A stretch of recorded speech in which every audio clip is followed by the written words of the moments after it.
maghuhugas ako ng pinggan. Pagkatapos ko nga maghugas ng pinggan, bibili ako ng aking merienda.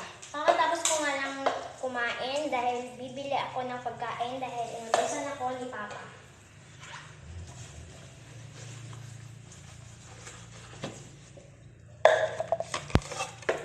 Maghuhugas muna ako ng aming pinggan.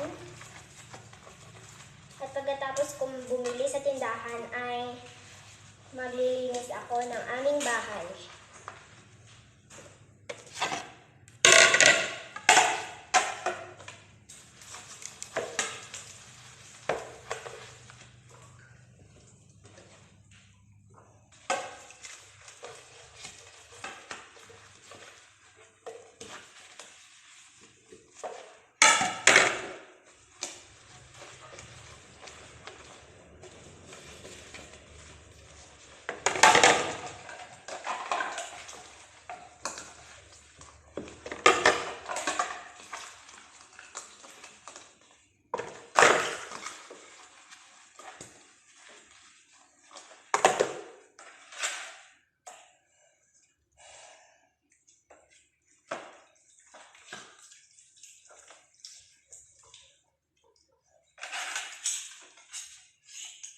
Yan guys, so magsasabahan pa nga lang ako.